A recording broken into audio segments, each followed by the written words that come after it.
Siguro kasi wala kaming lupa.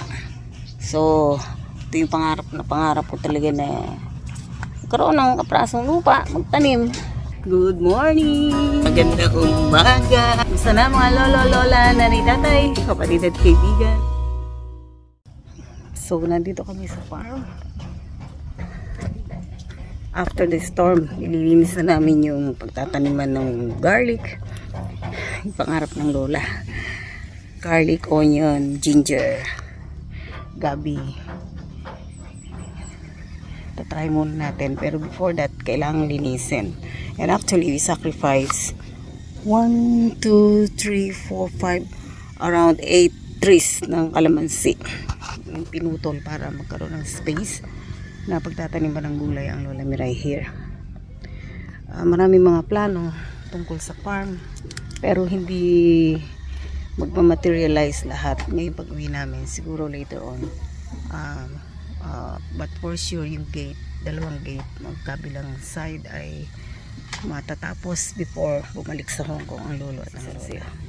Naglilinis. Ito pala, golden tree.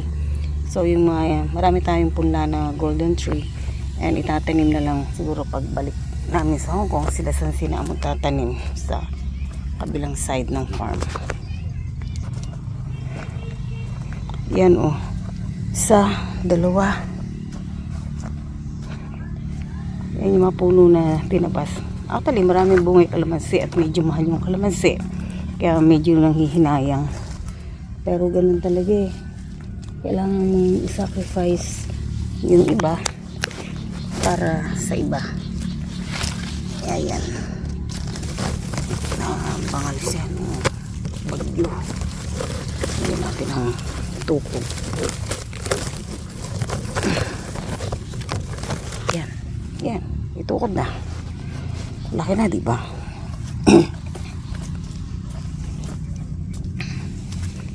Ito yung ating atis. Mas malaki pa sa akin. Oh. Pero kasi diba atis si Re? Ha? Atis. Oo. Dalawa siya makatabi. Ito malalaki ito eh. Ito yung pinabili kay Emmy, no? Oo. So mga ilang puno yung nataga? May 10 ba? Alin? Kalamansi? 10 puno ba yan? Hindi na. Ito yung isa oh, malaki pa sa akin. Kasi isang ganito eh. 15? O mga 15 na puno. Basta more than 10 actually. 12. Malapit ng pitasin yung ating kalamansi oh. Aabot to sa 2,000. Ayan oh. Mga pitasin na yan. Ayan oh. Daming bunga oh. Ayan oh.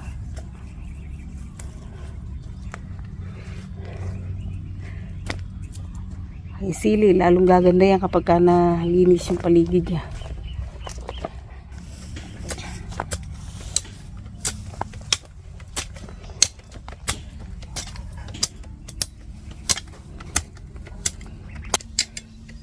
Pawis na pawis. Yung araw. Dala sombrero mo ini ah. Daan. Hindi na babakuran ko yung sigaan ito eh.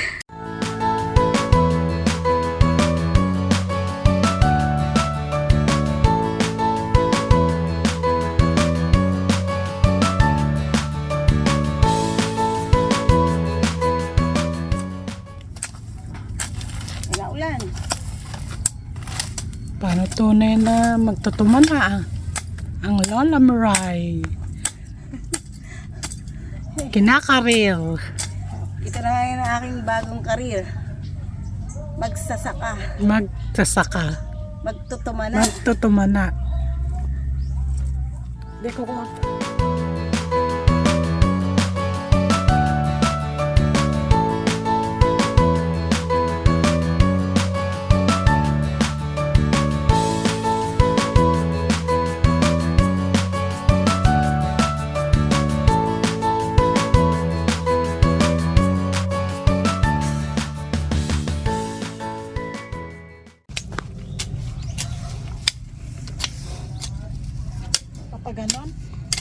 Oo, pahilaran pag ganun ini oh. Pag ganun. Padiretsong ganon. Tapos pag ganon, ganon ini oh. Kailangan yung yan. Yan. Dapat si Ine nilagyan pa ng ano, paano yan? Yun Tunggot. nga, tinuruan Ah. ano. Tapos Ayan, ganyan pag lang. ganon. Hindi matatabunan yan. Ganyan lang. Bagyalan daw yung ano, half, Yan. mga 1 inch. Ganyan lang. Yan. Oh. Mga 1 inch lang yung ano. Tapos sabunan ng bagya. Wala namang kiti na ano Yan, dyan. ganyan lang. Yan. So, ayan, oh. Di ba, ilalim ng konti para hindi, pag umulan, hindi siya mabubuwal. Basta ilitaw lang yung pinakaano. Sabi sa internet, sabi sa Google, konti lang. Konting tabon, mga 1 inch. Tsaka na lang bubulabura na lang ng kunyan. Kaganon. Ine, diretso. O, nakapaling siya, oh. Yan. Gaganon na lang yan. Oh, yun, ganun. Yung sa Sansing, galing talaga. Eric, tatanim kami ng bagong sakuri eh. Kami nila Daisy doon sa bakuran.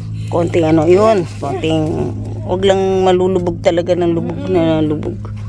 I want yung self-sustaining. May bawang. Kanya-kanyang tanim doon eh. Basta maluwang ang bakuran mo. Pwede ka magtanim ng mga ano. Bawang paminta. Yan na ano. Baging yun eh. Gumagapang. Pwede sa bakod yung pag Oo, sa bakod.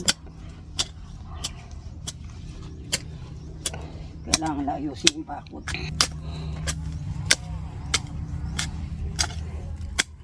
So, isa.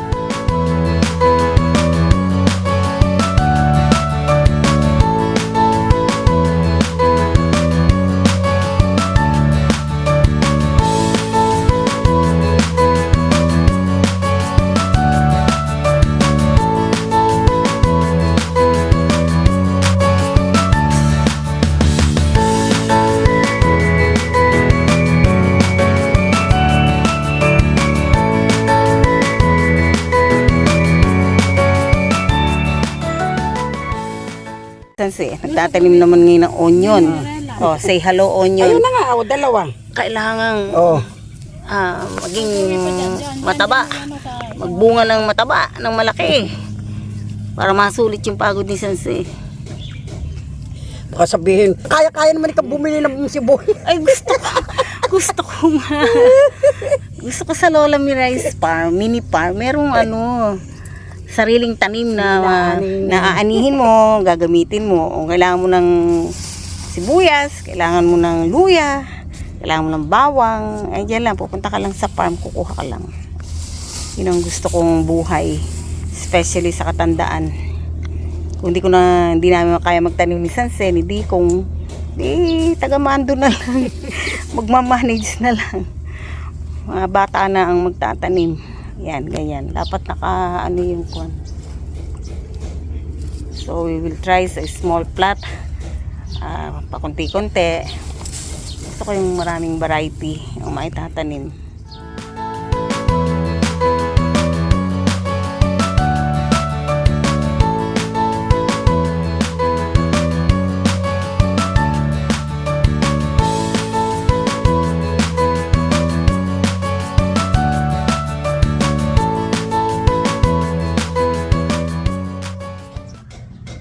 Siguro kasi wala kaming lupa. So, ito yung pangarap ko talaga na magkaroon ng kaprasong lupa, magtanim. Yeah, sa aming katandaan. Magiging, anong tawag doon? Magsasaka. Bukod pa doon, magtutumana. Ayun, yun ang tama. Magtutumana. Magiging magtutumana ang lolo at ang lola. Especially pag nandito kami sa mini farm. Yun, sayang daw yung kalamansi, pero sabi ko kay Dikong, huwag nang panghinayangan kasi pag nakita niya na develop na may mga tanim, baka matutuwa din siya.